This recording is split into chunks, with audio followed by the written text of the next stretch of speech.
Assalamualaikum warahmatullahi wabarakatuh. Selamat pagi anak-anak solih dan soliha. Bagaimana kabarnya hari ini? Alhamdulillah. Semoga tetap sehat ya dan tetap semangat belajar meskipun kita belajarnya masih daring. Semoga kita bisa segera melaksanakan pembelajaran tatap muka. Amin. Baik, untuk kesempatan kali ini kita akan belajar mata pelajaran tematik. Kesempatan kali ini kita akan belajar tema 1 dengan judul temanya Indahnya Kebersamaan. Dan hari ini kita akan mempelajari subtema 1, Keberagaman Budaya Bangsaku. Pembelajaran pertama ya untuk hari ini. Oke.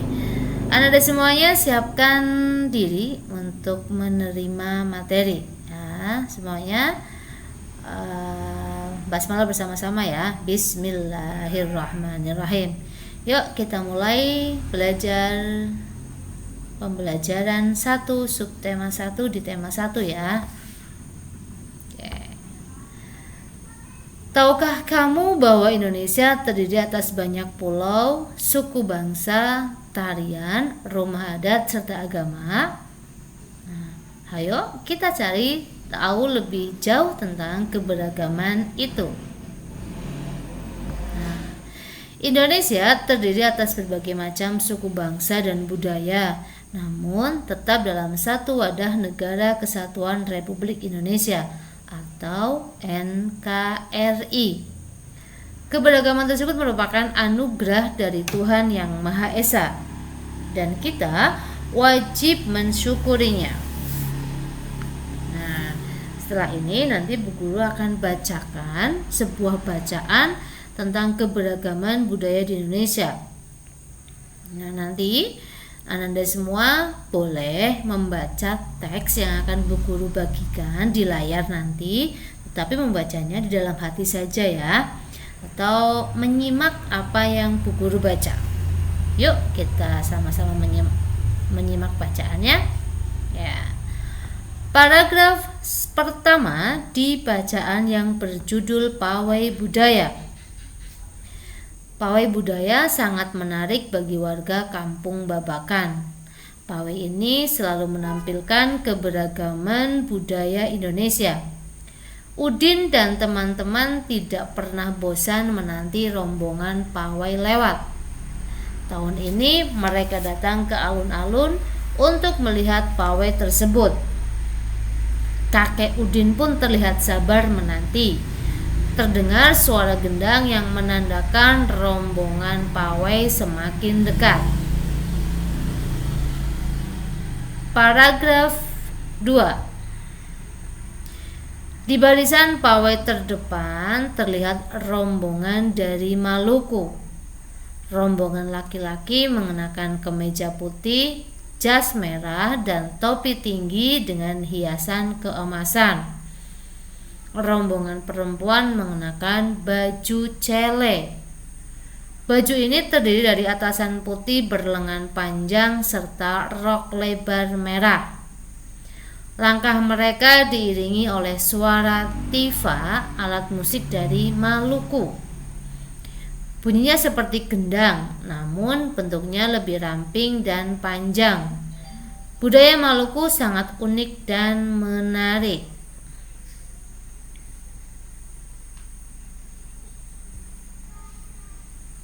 Paragraf 3.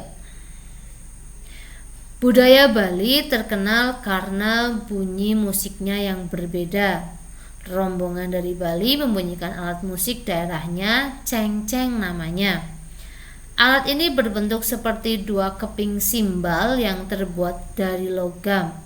Nyaring bunyinya ketika kedua keping ini dipadukan.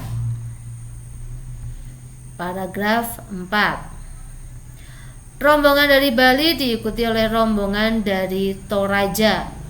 Wanita Toraja memakai pakaian adat yang disebut baju poko. Rombongan laki-laki menggunakan pakaian adat yang disebut sepa talung buku. Rombongan Toraja membunyikan alat musik khas mereka, Pak Pompang namanya. Alat musik ini berupa suling bambu besar yang bentuknya seperti angklung. Unik bentuknya, unik pula bunyinya. Budaya Toraja sangat menarik untuk dipelajari. Paragraf 5. Udin dan teman-teman senang melihat pawai budaya. Selalu ada hal baru yang mereka perhatikan setiap tahun. Pakaian adat dari berbagai suku di Indonesia selalu menyenangkan untuk diamati. Benar kata Ibu Udin, kebudayaan Indonesia memang sangat beragam, kaya, dan mengagumkan. Nah, selesai bacaan yang berjudul Pawai Budaya. Nah, setiap bacaan biasanya terdiri atas beberapa paragraf. Paragraf, apa ya paragraf itu? Baik, Ananda semuanya bisa memperhatikan tadi dari teks bacaan yang Bu Guru bagikan di layar. Ciri-ciri paragraf itu adalah kalimat pertama pada setiap paragraf itu penulisannya menjorok ke dalam. Ya, jadi untuk penulisan kalimat pertama pada setiap paragraf itu ditulis menjorok ke dalam. Nah, itu tadi ciri-ciri paragraf. Nah, tadi bacaan Pawai Budaya itu terdiri dari 5 paragraf ya. Nah, setiap paragraf itu memiliki gagasan pokok yang didukung oleh gagasan pendukung. Gagasan pokok itu apa? Gagasan pokok adalah ide utama yang dibahas dalam suatu bacaan. Dapat berupa kalimat inti atau berupa pokok paragraf. Sedangkan gagasan pendukung adalah uraian atau tambahan informasi untuk gagasan pokok. Untuk lebih jelasnya, mari kita belajar bersama tentang gagasan pokok dan gagasan pendukung dari teks bacaan yang sudah kita baca tadi. Nah, kita ambil contoh dari bacaan tadi di paragraf ketiga. Paragraf 3 dari bacaan Pawai Budaya itu terdiri dari 4 kalimat. Kalimat pertama, budaya Bali terkenal karena bunyi musiknya yang berbeda.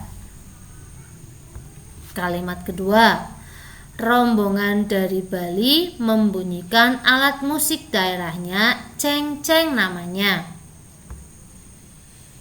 Kalimat ketiga, alat ini berbentuk seperti 2 keping simbal yang terbuat dari logam. Kalimat keempat, nyaring bunyinya ketika kedua keping ini dipadukan. Itu tadi 4 kalimat yang terdapat di paragraf ketiga. Yuk kita bahas satu-satu kalimatnya. Kita ke kalimat yang pertama dulu.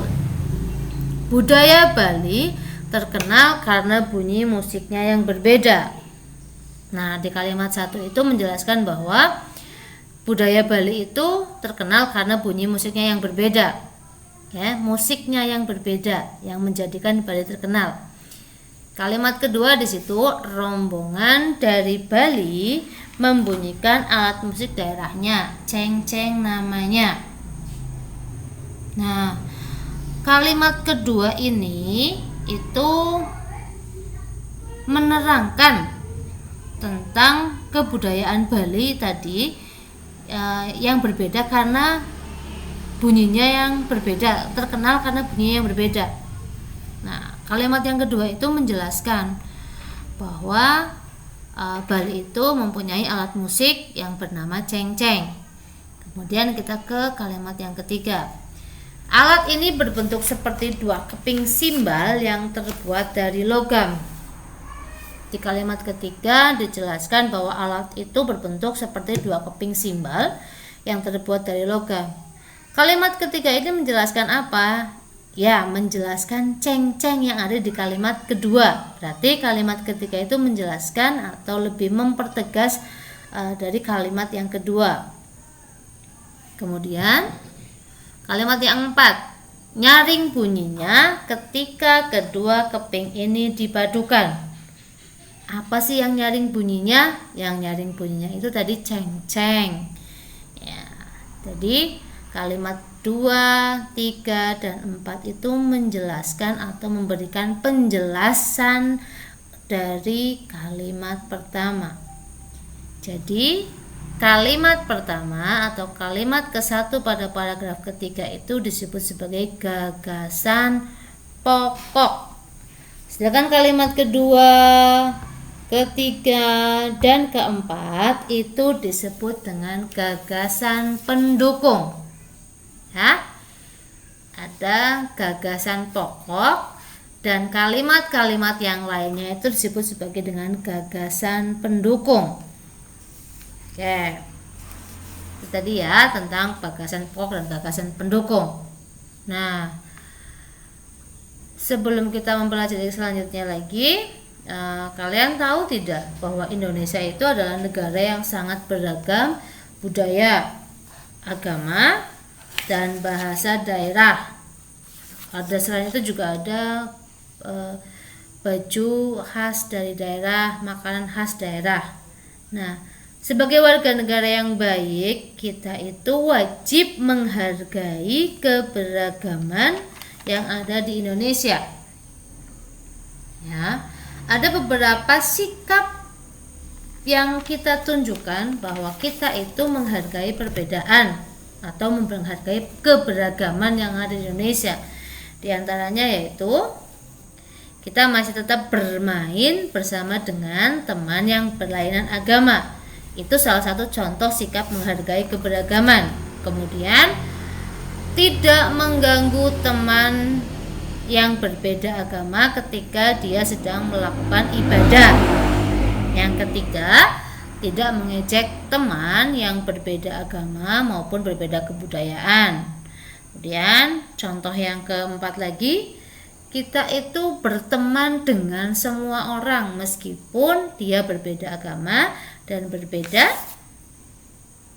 suku bangsa atau berbeda kebudayaan. Nah, itu tadi contoh bagaimana kita menghargai keberagaman yang ada di Indonesia, karena Indonesia itu negara yang sangat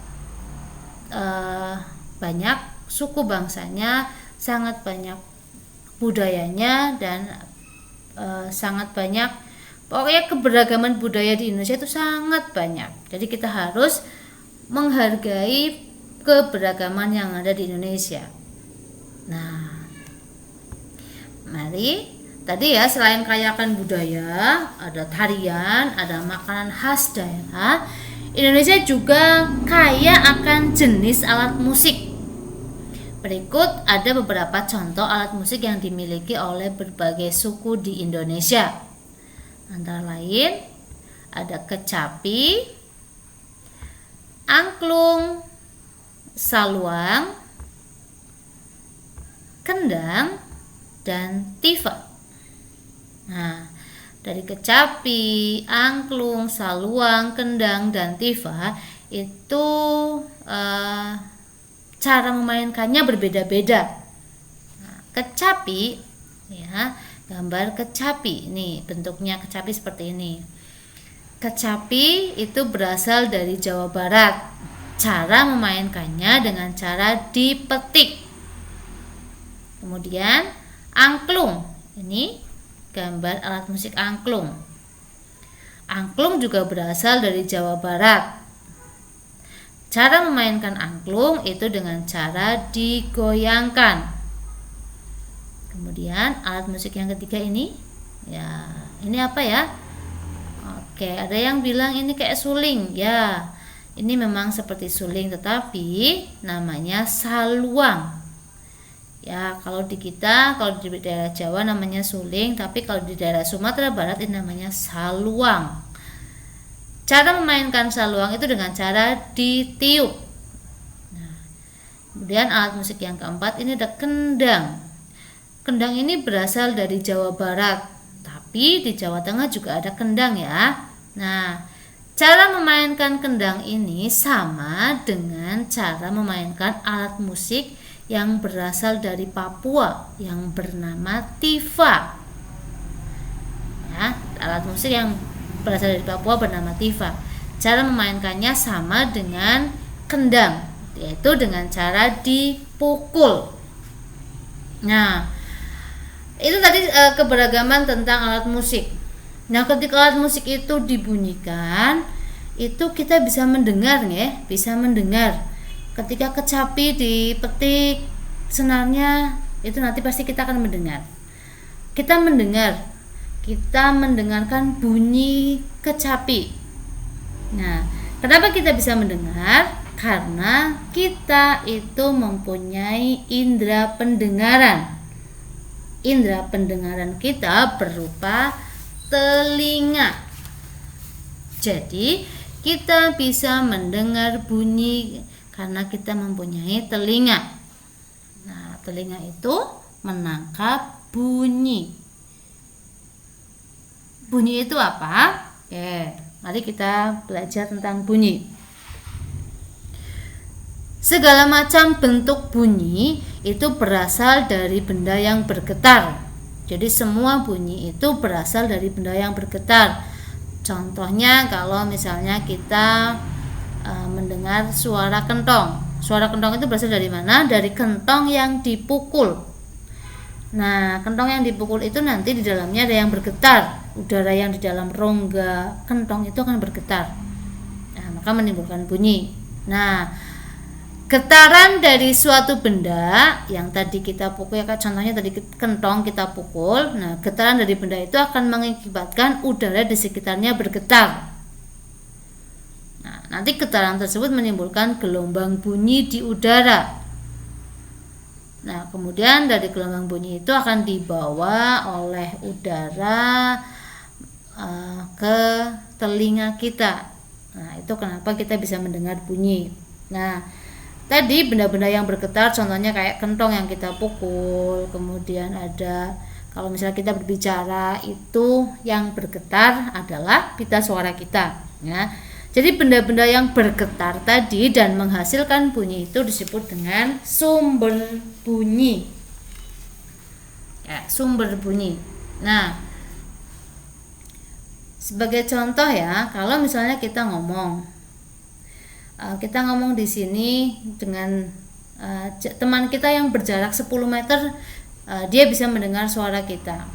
Itu kenapa? Itu karena bunyi itu dapat merambat melalui benda gas. Sebenarnya bunyi itu dapat merambat melalui 3 media. Yang pertama benda padat, benda cair, dan benda gas. Kalau benda padat contohnya, nah, kalian boleh praktekkan nanti. Kalian telinganya ditempelkan di meja, ya meja kayu. Kemudian nanti suruh salah satu yang ada di rumah itu untuk mengetok bagian ujung meja. Pasti kalian akan mendengar. Nah, itu contoh bunyi merambat melalui benda padat. Nah, kalau untuk contoh yang bunyi merambat melalui benda cair, itu adalah ketika kita bermain di sungai, mandi di sungai, mandi di kali. Kepala kita masuk ke dalam air atau silem ya. Nah, kemudian nanti kalian di sana memukulkan 2 buah batu, dipukulkan, tuk, pasti akan terdengar. Nah, itu karena bunyi dapat merambat melalui benda cair. Dan untuk contoh bunyi merambat melalui benda gas itu adalah contohnya kita bisa mendengar azan dari masjid. Ya. Dari masjid kita bisa mendengar azan, padahal jaraknya lumayan jauh dari masjid rumah kita. Itu karena suara atau getaran tadi azan yang terdengar di masjid dibawa oleh benda gas atau udara sehingga sampai ke telinga kita. Itu bisa melalui tiga media perambatan bunyi itu. Akan tetapi bunyi itu tidak bisa terdengar atau tidak bisa merambat pada ruang hampa. Ruang hampa siapa? Ruang yang tidak ada udaranya sama sekali atau ruang kedap udara.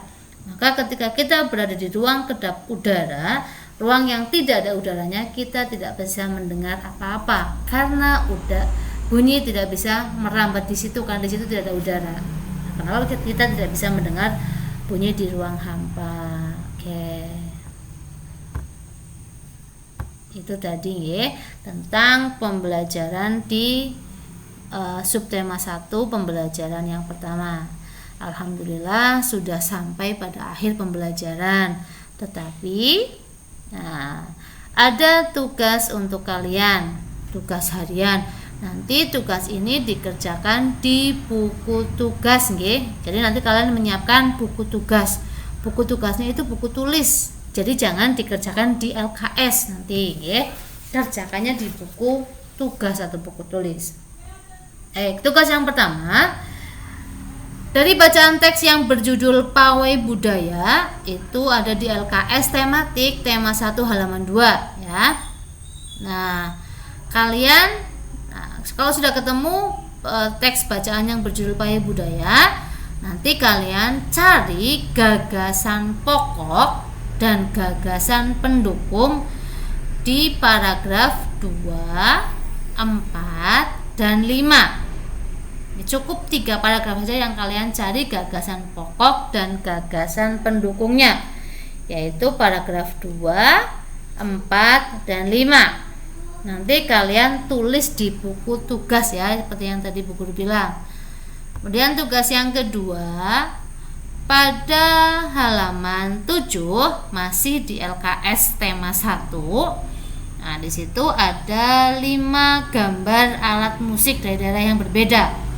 Nah, tugas kalian adalah menuliskan nama alat musik tersebut, namanya apa, nama alat musiknya ya, kemudian dari daerah mana asal alat musik tersebut, kemudian cara memainkannya, dan bagaimana cara menghasilkan bunyinya dari alat musik tersebut.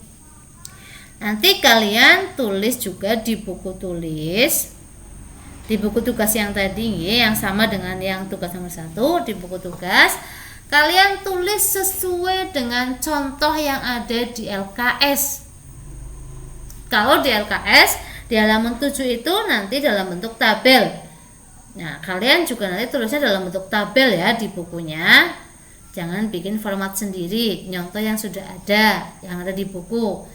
Di situ juga sudah ada contohnya. 1 nama alat musik dan dari daerah asal dan bagaimana cara menghasilkan bunyi itu sudah ada contohnya ya. Nanti kalian tinggal ngisi 2, 3, 4, 5. Tapi bukan di LKS mengisinya, tapi di buku tulis, di buku tugas. Kemudian tugas yang ketiga. Tugas yang ketiga adalah kalian menuliskan cukup 3 saja sikap kalian dalam menghargai keberagaman. Tadi juga Bu Guru sudah mencontohkan bagaimana kita bersikap dalam menghargai keberagaman. Itu ya tugas harian untuk subtema 1 pembelajaran 1. Ada 3 tugas nanti yang kalian kerjakan di buku tugas. Oke, tetap semangat belajar ya anak-anak. Baik, kita akhiri pembelajaran pada pagi ini dengan bacaan tahmid bersama-sama. Alhamdulillahirabbil alamin. Sekian dari Bu Guru. Sampai jumpa lagi ya. Assalamualaikum warahmatullahi wabarakatuh.